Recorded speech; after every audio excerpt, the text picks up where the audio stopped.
like to introduce our program for today. It is so good to see Dave and Lisa Clark, longtime Maquoketa residents, back here for a visit, right? Yes. And we're grateful for Roger Stewart because he brought Dave to our attention, and he's going to talk to us about old coins and such. Thank you very much. All right. Okay? And you have to, Okay. but this will come off Sure. if you want to hear it. Okay, thank you. All right. As Bonnie mentioned, I'm David Clark. I'm pretty much a lifelong resident of Maquoketa. My wife Lisa, my mother-in-law, here today. So, Can't hear you. and the reason I'm here today, as I met with Roger here, Roger Stewart here, a month or so ago. Is it turned on? It's on. You gotta get closer. Closer? All right. Thank you. There you go. And Roger had some old coins, some currency. He just wanted somebody to kind of look at it, kind of give him an idea what it was worth. And I think Roger was kind of surprised when I looked at the stuff and kind of gave my opinion on what I estimated value was. So he thought this would be a good topic to kind of talk a little bit today about coins and currency. And I've been a collector pretty much all my life. I've been doing this for like 40 years. And it's more of a hobby than anything else, but I like to buy, I like to sell. It's just, I get a lot of enjoyment out of it. So I'm kind of going to focus on coin collecting, and then if anybody's brought any coins, I'd be happy to look at it and give you my opinion what I think the value would be. So you just kind of bear with me here.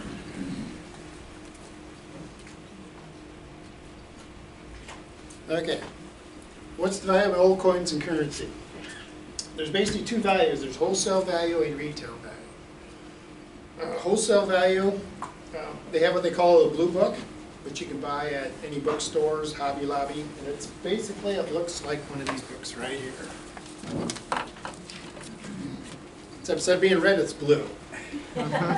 Blue means it's wholesale, so it has wholesale pricing, and it's, again, the price is only good basically from the day they printed it, because the prices are always going to be fluctuating.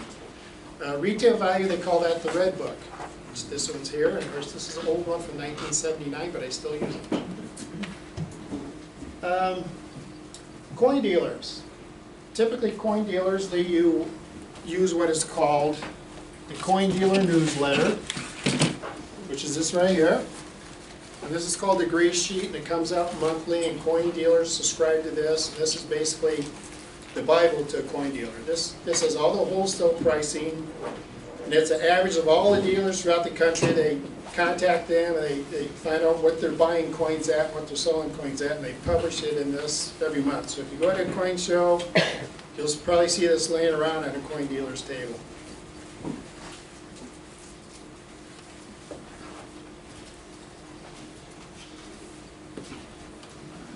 Okay, factors that affect value. Okay, a lot of people think that just because I found an old coin that I'm rich. Well, that's not the case. Just because it's old doesn't mean it's valuable. It's got to meet three criteria. It's got to have some rarity to it. It's got to have demand and condition. Condition is just like real estate. You know, real estate, it's location, location, location. Well, in coins, it's condition, condition, condition. Rarity. Of course, if there's only 1,000 in it of one coin and 1,000,000 of another coin, of course the one that's got 1,000's got more rarity to it, so that's going to add value to it. Demand, a lot of that has to do with just what collectors like to collect. So you might have a coin that's not really have any rarity to it, but because it has a lot of demand for it, that'll raise the price of it because people like, you know, a lot of them is like Morgan silver dollars. People love Morgan silver dollars, and there's usually a high demand for those. And the last one is condition. All coins are based on a grading scale that goes from 0 to 70. With 0 to 59 is your circulated coins that you'd find in your change in your pocket. And of course, the higher you go up the scale, the less it's been in circulation. Once you hit 60 to 70, that's an uncirculated coin. So you might hear a term sometimes if somebody says, oh, I have a BU coin. Okay, that would be a coin that would be graded mint state 60 condition. Another term that you hear a lot is choice. So if somebody says I have a choice coin, they're usually referring to a coin that would be uncirculated and grade MS63. And then there's gem coins. And again, this is, when I'm talking this these terms here, this is what dealers used to call coins probably 40, 50 years ago. They still, a lot of them still use those terms, but when you hear somebody say a gem coin, that's a really high quality coin that they're grading as a mint state 65. And again, the scale goes from 0 to 70. So a coin that would grade 70, that's a flawless, perfect coin. I mean, it's perfect, and there's very few of those out there. Those are really rare. So you'll probably rarely ever see a mint state 70 coin for older coins. You might see them in the newer coins that are more modern. But you'll rarely see one that's graded mint state 70.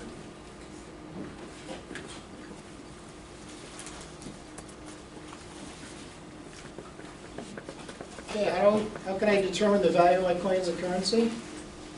A good source is auctions. So if you go to any local auctions in town, like Circle M or Schuler's, they have any coins out there, you want to see what stuff's selling for, just go show up at an auction and see what coins are selling for and just write it down. That's a good place to find out. And again, that's going to be retail pricing. Price guides. I have a couple price guides here. This one's called the Black Book. This is a little bit different than the Red Book and the Blue Book because this actually has average dealer buying prices and what they typically sell a coin for. And again, price guides are just that. They're just the guide. I always tell people that true pricing is what a buyer and a seller come to an agreement on. So, I mean, somebody might say, I have a coin for $100, but if someone's only willing to pay $80 for it, and you accept that, well then you just set the buyer, now it's $80. So I mean, just use price guides as a guide. Another one is appraisals. There's a lot of people that do appraisals on coins. If you want a certified appraiser do it, they're probably going to charge you a fee. But if you go to most coin dealers or coin collectors, they'll do it for nothing for you and just give you their opinion of what the value is. The other one is coin and currency shows. So if you go to coin shows, they have a lot of coin shows in Dubuque, Cedar Rapids, Iowa City. If you go to some of those coin shows and just walk around the tables and see what dealers are selling certain coins for, that's another way to find out what your collection might be worth.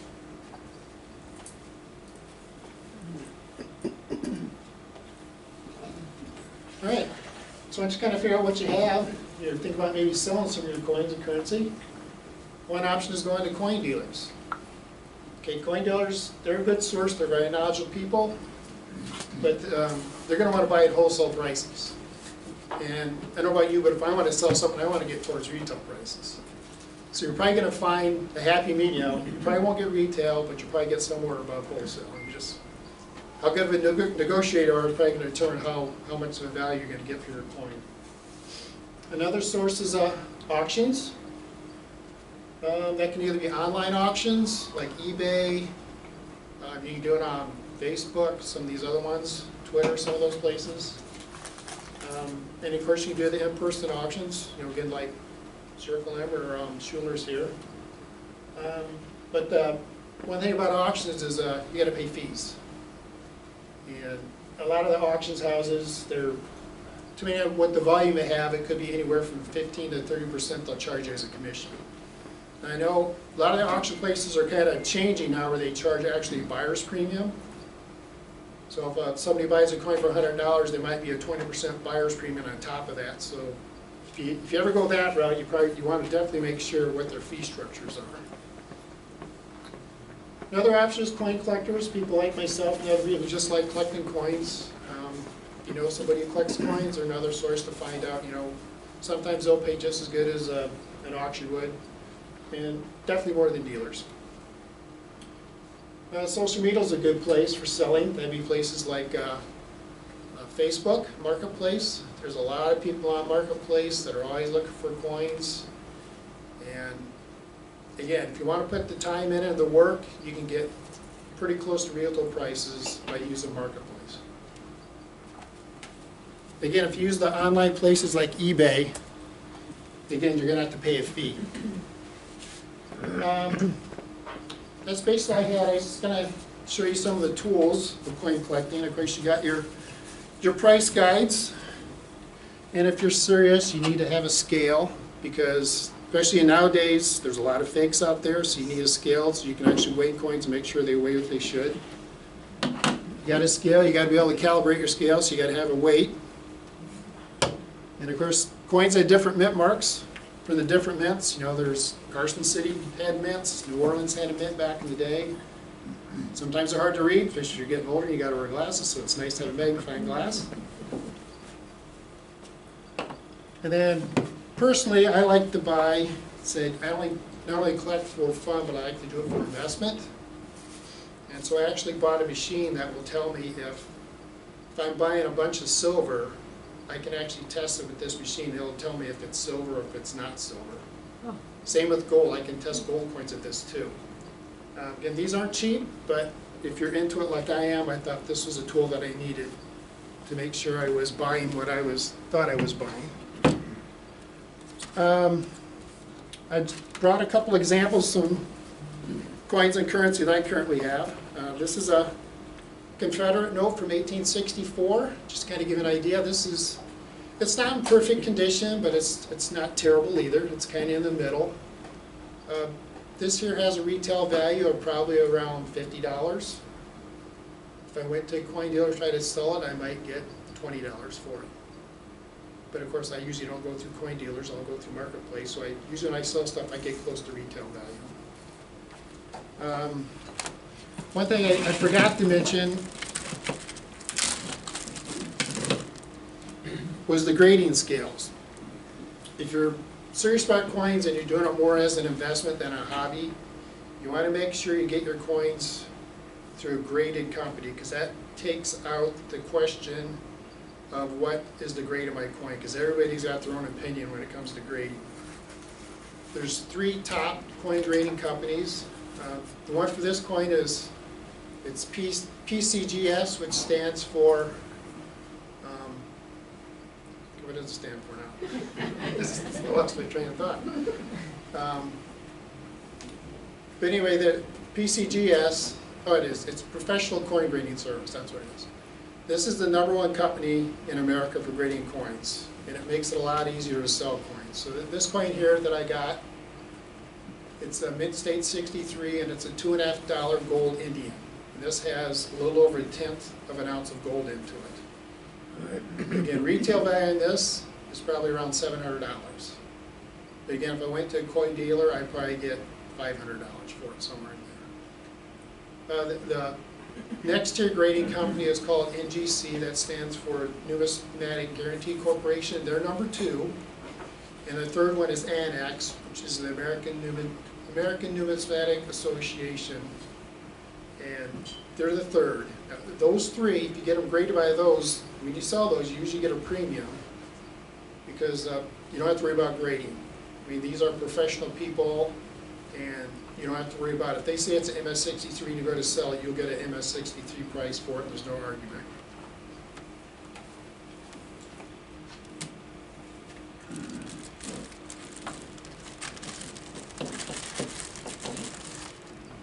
So I mean, that's what their holders look like.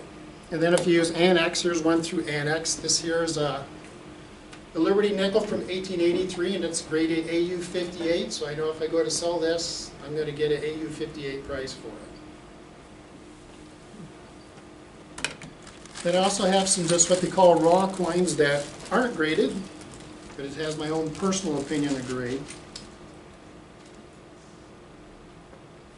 So again, right here, this is a Shield nickel from, I think, 1864. It's pretty rough condition. It's very low quality, but it still has collector value. This coin right here for retail value is probably $20. Doesn't look like much, but it's, again, it's highly collectible. I got another raw coin. This is a large cent from 1833. Again, low grades, pretty beat up, but they're very highly collectible. This has a retail value of around $25. Wholesale is probably $12.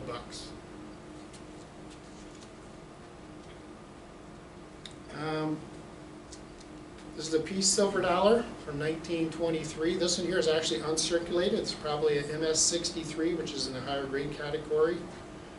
Again, it's not, when I talked about demand, I mean, these are still highly collectible, but this doesn't have the same demand as like a Morgan silver dollar does. This coin here probably has a retail value of $50. If the dealer's going to buy it wholesale, you probably buy it for $25.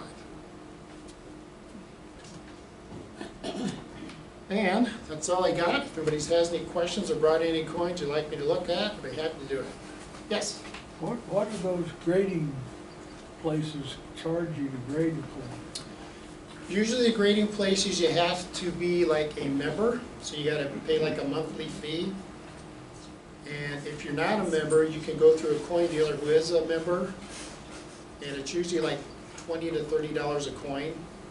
So I mean, you don't want to send in a cheap coin. You want to send in a coin that's got some value to it, because it's going to cost you $20, $30. So like if I like these coins, I usually for investments, I will buy coins that are already graded. I didn't send those coins in. But if I wanted to send one in, I'd have to go through a coin dealer because I'm not a member. So I got to go to somebody who is a member. Anybody else? Roger. My story is that about a year ago, I had a whole bunch of Indian head pennies that somehow came down through the family. And so I called a dealer to see what my Indian head pennies were worth.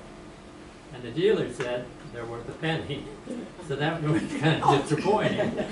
But Dave and Lisa came to the house, and they looked at the pennies that I had, and they made an appraisal that was better than a penny. And he said that was the reason it was better was because of condition. Yes. I just wondered if you want to talk about that a little bit.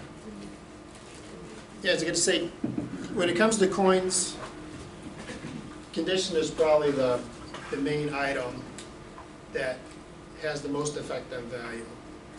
And I like to give a good example of Carson City silver dollars. That's probably the king of the silver dollars of the Morgan series. So if you ever get a silver dollar, make sure you check it and see if there's two little C's on the back.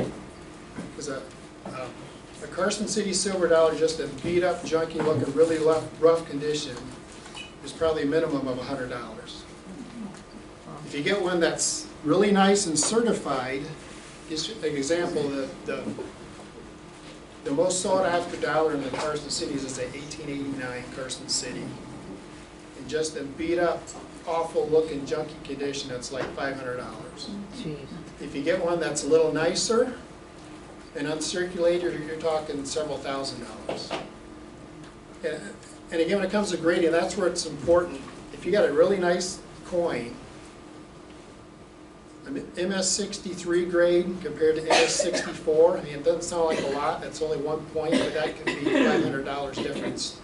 That's why grading is very important. It's not so much on the lower grade stuff, but if you get one that's an investment coin, you want to make darn sure that the grading that is assigned to it is correct, because if it's off by 1 point, that could be a $500 mistake.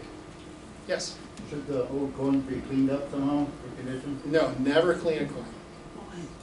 If you clean a coin that had value to it, you just lost all that value by cleaning it. Yeah, never clean a coin. What was the rarest coin that you've ever found? Worst I've ever found? Mm-hmm. Oh, I have found some coins just in, look down, I'd see something shiny, I'd pick it up, I found a seeded dime once just by pure dumb luck. But I had an 1889 Carson City that I did sell after I had it for a while. And that's another problem I have, because I'm a collector, I kind of get attached, and I don't really like to sell stuff, but if I want to buy something else, then I'll sell something, I'll just use that money to buy something else. So it's, like I said, I don't use it as a money-making thing, I use it more as a hobby because I just like doing it. What about a 1922 silver dollar? 1922, that'd be a peace dollar. That's what they call a common silver dollar, so it doesn't have that rarity effect. But if you had a 1921 peace dollar, that's the best silver dollar in the peace dollar series. And again, if you find that one, it's in just beat up, dirty, junky looking condition. Why is that? Rarity. They didn't make very many of them.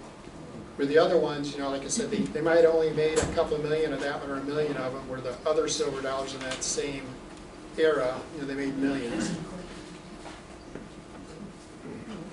Yes? Do they make steel pennies or maybe some other steel coins like 1942 to Yeah. 44 to World War II? During the World War II era, which was what, 42 to 45, copper was in demand for the war effort, so they took copper out of the coinage back then, and they made them out of zinc. Now, if you ever find one that is copper, I mean, that'd be thousands of dollars for that, a penny, if you found one that was copper during that era. Did they make the total steel? Yeah, it was totally zinc, yeah, zinc. Oh, And the same with nickels. Nickels was used in the war effort too, so the nickels from 1942 to 45 have 35% silver. And you can tell that if you look on the back of a nickel from 1942 to 1945, they'll put a P, D, or S mint mark above the Monticello on the back of the coin. So if you see that big mint mark, then you know it's a silver war nickel, and it's worth more than a nickel, of course. When Roosevelt called the gold in the 30s, what is a $20 gold piece worth? $20 gold piece. A lot of that depends on the spot price of gold. So a $20 gold piece has just under 1 ounce of gold. So just current market right now, if you had a $20 gold piece, regardless of the condition of it, that's a $2,000 coin. 2,000? Just for the gold. Wow. Again, that's retail. If you go into dealer, they're not going to give you $2,000. But yeah, it's a $2,000 coin. Of course, you got one that's like graded or nice, it'd be several $1,000s above What are that. you talking about? I didn't catch the beginning. What's that? What was she asking about? What's the value of a $20 gold piece? $20 gold. Which say that contains just under 1 ounce of gold. And they're 90% gold, those coins. Hmm. You deal in paper also. Yes. These old ones say it's a silver certificate, and the new ones, Federal Reserve notes. Yes. And on the silver one, it says it can be redeemed for silver. Can I take it to the bank, get silver? Used to, not anymore. It's a 1935. Yeah. And then on the back, it does not say, in God we trust, Right. but the new ones do. Yeah. So when we went off the gold standard in I think it was 1973, if you would have brought that in before 1970, you could have brought that in to a bank and said, I want $1 worth of silver, and they'd have to give you I $1 don't worth know of if I silver. had it then. So- But yeah, and again, those are collectible. Again, with anything else, conditions, everything. So we have paper money, if it's all beat up, rough looking, it's usually not worth much more than face value. But in Roger's case, Roger actually had a very collectible high note. He had an 1899 silver certificate. And they call them, they're so popular, it's got a nickname, they call them Black Eagles. And Roger got out of it this leather thing, and it was all bent, folded up in like 8 pieces. And I think Roger was thinking, oh, this is, it's nothing. And I said, no, that's like a $40 note, just the way it is right now. And I told him, I said, if you had a really nice note, I said, that'd be worth, several $100s. That's why condition's always very important. If you got something nice, you gotta protect it. And Dave was nice enough to come back and bring me a little, what do you call that too? Oh, yeah. Yeah. It's a currency holder, one of these things. It looks a lot better than So, that. yeah.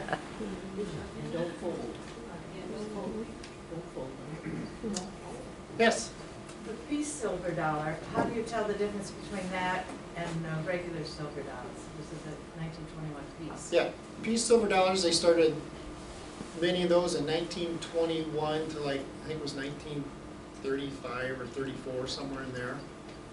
And they have a different design than the Morgans. The Morgans were 1878 to 1920. They didn't make Morgans in 1921 also, but it looks different.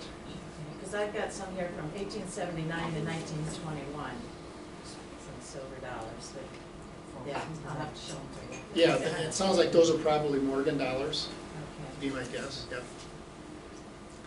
Yes. I dug a 1914 buff, 8 inches down, and it was kind of in rough shape.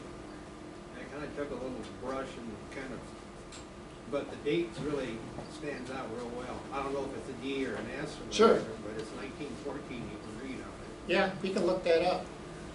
You know, as long as it's got good readable dates. I mean, coins that don't have any dates, they're really not worth anything. But if you got a readable date on it, even if it's rough looking, it's probably got some value to Some of it. it was really crusty. I mean, you just get a feel. Yeah, well, if it's a nickel, it's probably got some corrosion on it. Oh, yeah. And a lot of the V nickels we've been digging are orange in color, Yes, you know, and with stuff on them too. A lot of green. yeah, but again, if they got dates on them, you know, they'd be worth more than a nickel for sure. Yes. Do you deal with any of those, like they call them, like a rejected coin, like they double stamp the head of somebody Oh, on air it? coins? Yeah. Yeah, there's a big market for air coins, but it's hard to price air coins because almost every one of them's a little bit different. So it's hard to really put a value on it. So the best thing to do on those is to kind of do research online on some of the auction sites and see if you can find something that's close to what you have, and that'll kind of give you an idea of value. Okay. Yes? What about bicentennial Kennedy half dollar? Those are pretty common, so unless they're like in mint condition, they're probably not worth much more than face value. What about, Unless they got silver. If they got silver, and then of course they're worth the content of silver. so the 70s would all be the same, right? Yeah, the ones that had silver were the ones that were put out for collectors, like in a proof set. Or I think they might have done some individually, but usually the ones that have an S mint mark have silver in them. And plus you can kind of tell by looking at them, if you Yeah. put them on a counter and ding, you can tell by the sound that it's silver or They not. got silver and copper. Or two different- Yeah, and you look at the sides too. You can see the copper layer Right. along the reading on the edge of the So coin. they're not worth as much, right? No, I mean, if it's not in pristine condition, it's only probably worth a quarter, or a half dollar, 50 cents, yeah. What about Eisenhower dollar piece? That's the same in those. They're, The ones that were made for collectors all have S mint marks, and those are 40% silver. where's the net mark at on that? That, on the Eisenhowers, I believe it's on the front, under the date. Okay. Underneath, yeah. And again, you can tell if you look at the reading on the side, if you can't see that little copper lining around it, then that's another idea to say that it's got silver in it. Yes? Do you want to deal in American coins? I'm just a collector. I meant collect. Yeah, I collect all the time. Yep. These are, These are, Did you do foreign? Oh, I don't know much I about don't- foreign these are just coins. collectors. My dad brought them home from France in 1918. And he used to take a, I don't know, an owl or something, and make rings Oh, sure, out of them. yeah. It just enlarged that hole. He made me one and lost it. Aw. Now, foreign coins aren't as collectible because most people enter it in US coins. He brought them back from the World War I. But yeah, I mean, if you get, like, the German coins that the Nazis had during the war, if you get those, they got silver, people collect those, and those are, from what I've seen of foreign coins, those are probably the most collectible ones, are the ones during World War II. What made you get interested in coin collecting in the beginning? Well, my older sister kind of got me into it. She liked to diversify, so she had a lot of different types of investments, and I just went to a coin show with her one time and kind of took off from there. And then my sister actually married a coin dealer, so he did it as a business. Yeah, he used to have an actual coin shop in Cedar Rapids, and he still does coin shows, but anytime we go to family events, we usually sit around and talk about coins. This actual quarter says John Quincy Adams on it. Yes, What year did they make them? I think those are in the 2000s. Started in 1999. Yeah, 99 to Okay. 2000 Is that- something. Is that a quarter or? It's a quarter. It's a quarter. Looks like a quarter. That's a dollar. It should be a dollar. Or is it It's a Quincy presidential Adams? dollar? Oh, presidential quarter, Yeah. yeah, sorry. That would be a dollar. It should be a dollar. Okay.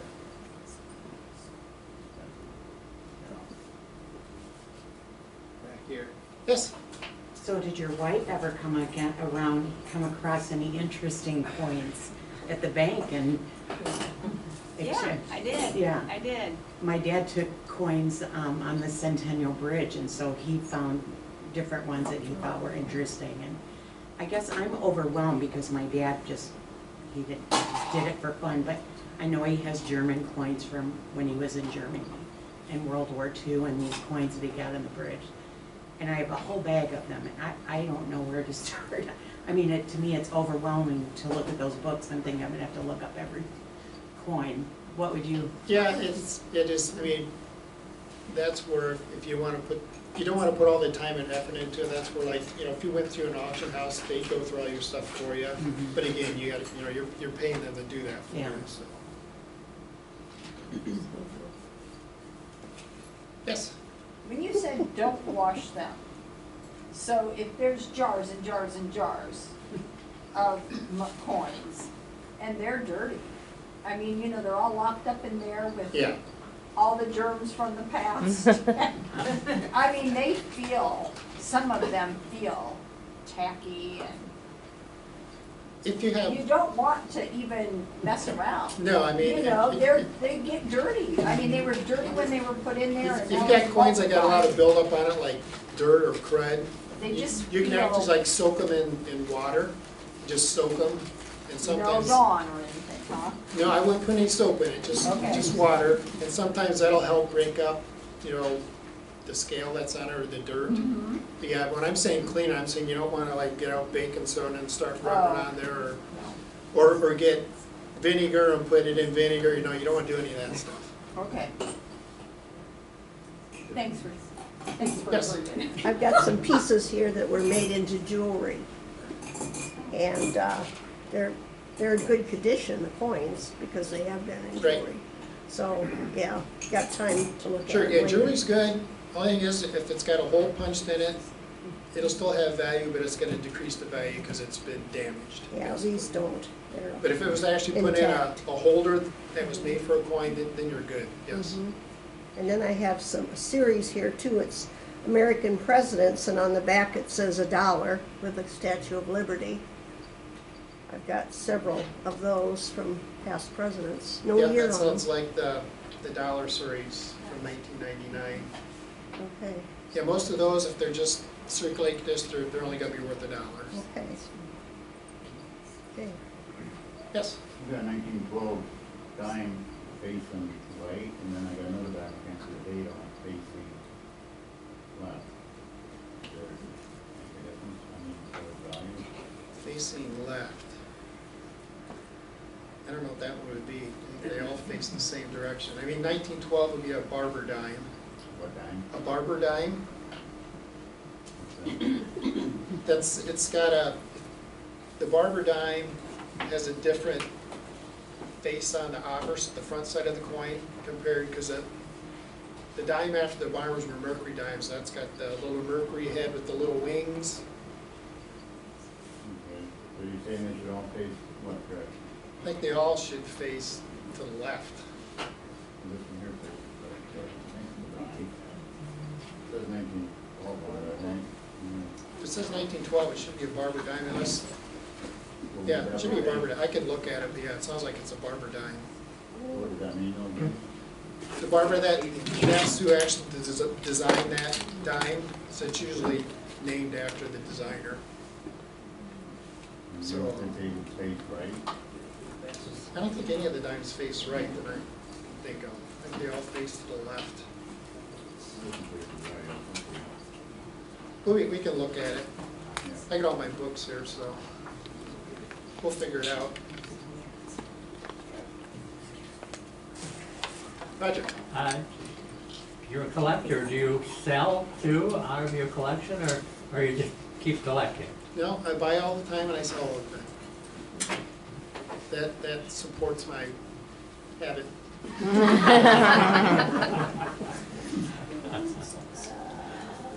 And luckily, my wife's been pretty good on it. She doesn't really question me too much when I want to spend so many dollars on a coin. Oh, I do. Well, That's something else I should mention too, is that if you're looking like investments, you know, they do make coins that are what they call just bullion coins, that there's really no collector value to it. It's only worth based on the metal in the coin. And the most popular one is the American Eagle coins that came out. It's got the walking liberty on the front and an eagle on the back. I think they started making those in 1980 something. When they minted those are strictly meant to be a bullion coin, so there's no collector value to them. So if you see those and somebody's trying to sell it for more, it's not really worth it. But those are the most popular, and those usually sell right now for about $8 to $10 over the spot price of silver because they're so popular. So right now, if you want to buy a bullion silver eagle, silver's like at $24 an ounce right now. It's going to probably cost you around $33, $34.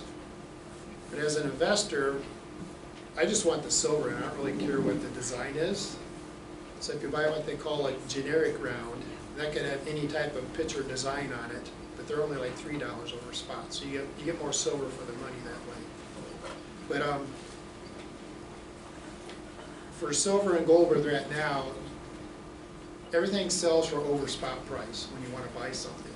And when you sell it, again, it sells at a discount. So you might have to spend, but like on a gold coin, if you buy 1 ounce of gold, it's probably going to cost you $30 to $40 over the spot price. But if you go to sell it, say if gold's at $2,000 an ounce, you're probably going to get a little less than $2,000 an ounce for it.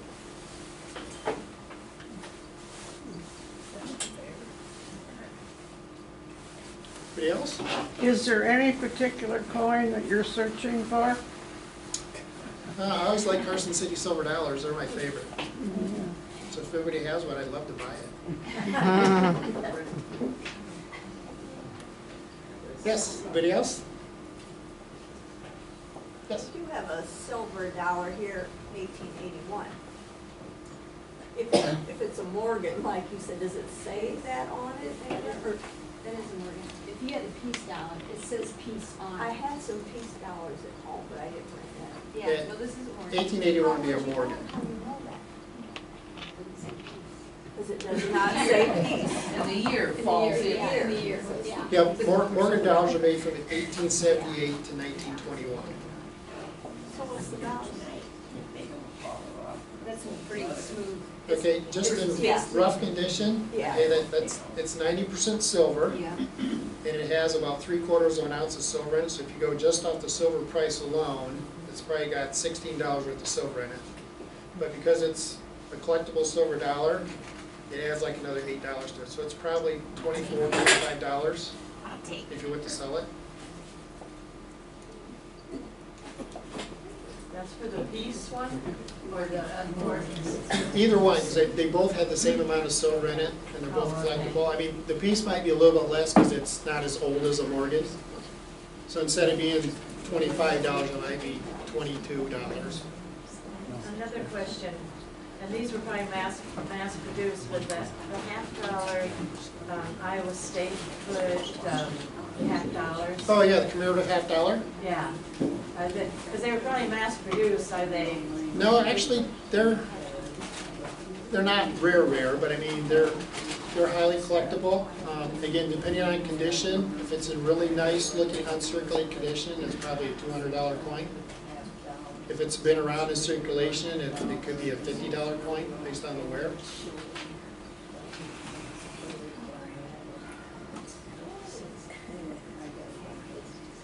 Anybody else? Diana's got a story. Tell it. Tell it. Have you ever heard of this? I have two Indian kennels that I'm sure my grandparents, they were on my great grandfather's Oh, high school. yes. I don't know.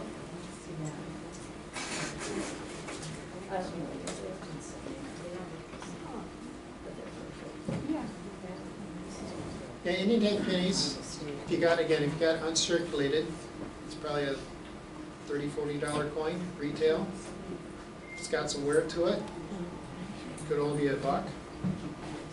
like the ones Rogers had, his were circulated, but they were, still had a lot of detail. I estimated his as being around, retail around $8.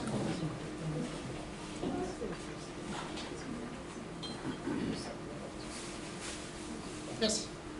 I've got a roll that my father brought home from the bank in 1964, Kennedy half dollars that have never been opened. Don't open it. I opened it, unfolded it Yeah. enough to see they were really shiny.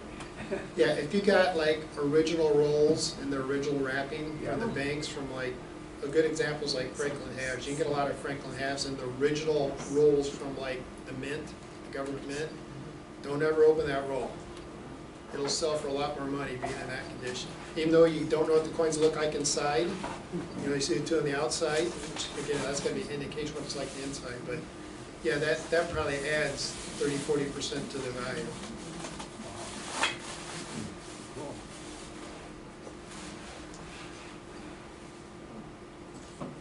Yes? Just out of curiosity, all the quarters that the government minted not too long ago with all the different states, down the road, will they ever be worth anything? And people started collecting them right away, and are there just so many of them that never? Yeah, ever will I they mean, be? I wouldn't hold those as a long-term investment. I mean, to me, if I'm gonna invest in a coin for longevity, I'm gonna buy one that's already graded, I'm gonna buy a really nice one, Okay. and I'm gonna hold on to it.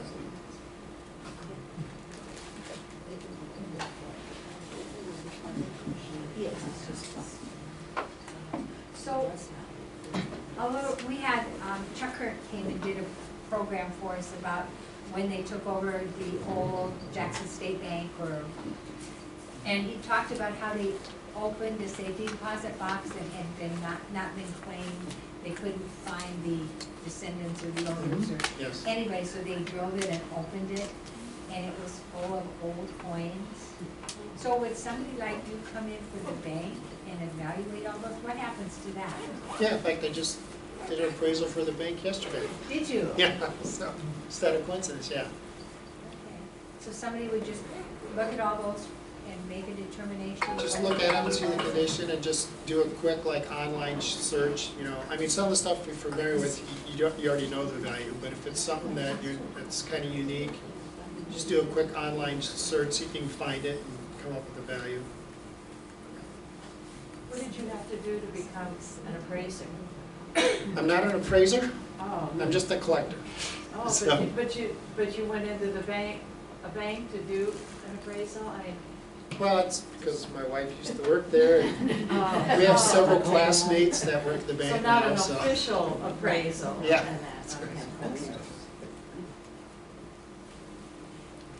So how often so our friend Frank here, he's a metal detector. Yeah, I and kind he of finds figured a that, lot yeah. of neat things. Do people often find old coins that are worth lots and lots of money? Well, what stories have you heard about people that have found things? Well, say occasionally, because my brother-in-law, Tom Callahan, puts on flea markets. Every once in a while, we'll have a table there, and I'll get people come up that are metal detectors. Ah, And I'll ask them what they find, and I'm amazed how much they find with the metal detectors. And the one guy told me, he says, the best place to find old coins is when they're replacing old sidewalks. Yeah, he said he'd take a metal detector, anytime they're replacing an old section, an old sidewalk, he'd get his metal detector out, and he said he's found most of his coins from that.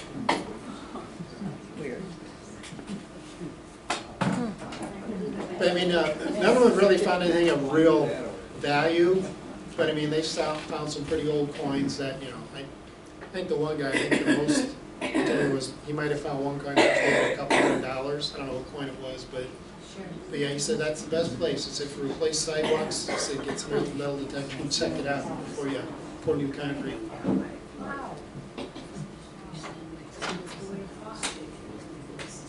So in the places that you go to buy and sell your coins and things, do they ever have to, do you hear about old ships that have sunk, do those ever make it around to places like that, or are they confiscated by the government, or? No, most of those, You'll find them on the auction sites. I've seen a lot of those on like eBay. Oh, okay. You can actually type in like shipwreck coins, and it'll bring up a whole list of coins that people have found from various shipwrecks. But they do make their way into the Yeah, they do. common market.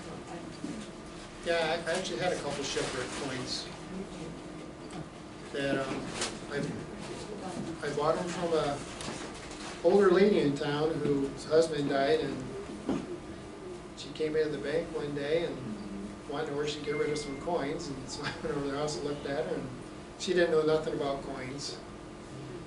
And she just brought some stuff out, and I just kind of looked through it, and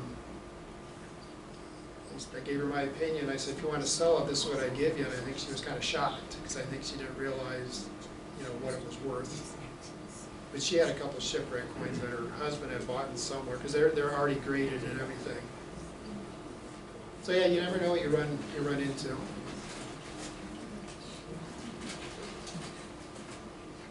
Yes? How often do they have a coin show around here that you can go to? Usually in Cedar Rapids, they have them, I believe, monthly. I know Iowa City does it an annual show, but Cedar Rapids, I think, does it monthly. Usually there's one in Dubuque several times a year. It's usually at the Julian Hotel in downtown Dubuque. And I know, I think they have a big one down in Milan, Illinois, once a year. That's like a regional show where they have dealers from all over the Midwest will come in. Where's the best place to find out what dates? If you get on the internet, sometimes you just Google coin shows near me. It'll bring up a list of shows and when they're coming up. Or if if you go to a coin show, most of the coin dealers know where all the shows are at too. If you got a coin shop in town, I'm sure all the coin shops in town can tell you.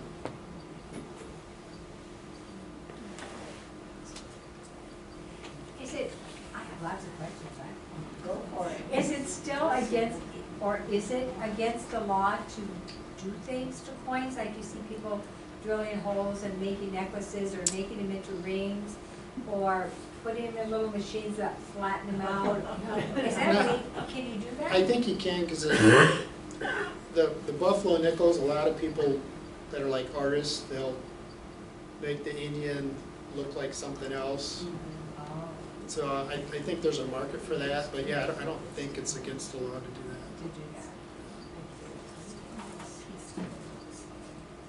What does the peace coin look like? Peace dollar, it's got an eagle on the back that's kind of perched and sitting with its wings closed, and it's got Lady Liberty. Is that what? Yeah, So the peace coin doesn't have as much silver as the Morgans? No, it has the same amount of silver. Same, Yeah, okay. they both have about 3/4 of an ounce of silver in them, and it's 90% silver. But the peace ones are more valuable? Or not? Are they more valuable because there aren't as many, or are they? No, the Morgans are usually more valuable. There's usually more demand because it's a beautiful coin, so people tend to like that one more than the peace dollar. But the best one on the peace dollar is the 1921 peace dollar. That's the rare one of that group of coins. So if you ever get a peace dollar, check the date, and if it's 1921, keep it. What are they worth? That one, beat up circulating condition, is probably a $100 coin. If you got a really nice one, it's probably several $100s. So what does it actually look like? Peace dollar? Yeah. Hey dear, show her that. And then what is the Morgan dollar? There you go. I can walk by. Show her that. I have Lisa trained, so she knows what to Oh, we look do for. not have any rings. Not heavy trade. Are love tokens worth anything? They are collectible, but I think it's a small group. But yeah, I've seen those on some of the internet sites, yes. Yeah, we were treasure hunt, we were digging in the yard by McClellan, you know, in Davenport. Yeah. And we did find a couple of love tokens in a rose bed. I said, that's digging there, and all of a sudden, boom, boom, and I put it back so you found it. But it was pretty cool. There was 18 some on the coin. But, Oh, yeah, yeah. But, yeah, they were seeded coins, both of them were. Yeah, I couldn't believe it. They were all right by the street, big old oak, about 200 years old. Oh, wow, yeah. Makes you wonder how they got there. Yeah. Oh, love token. In the Civil War time, the soldiers would, like, go to war, well, they drill a hole. Come on, knock it off. The wife or the girlfriend's names. And if you find one that's, you know, inscribed with the name on it, back in the Civil War time, they called them a love token. Now, this is a peace one, so now this is peace. Maybe They just wore them. yeah, they had, it was like a necklace. Had the name inscribed on it. And so when you found these, you said it was bad. Well, the garden, you know, the mall, just everything else, but, you know, put it that way, get big. What was the wire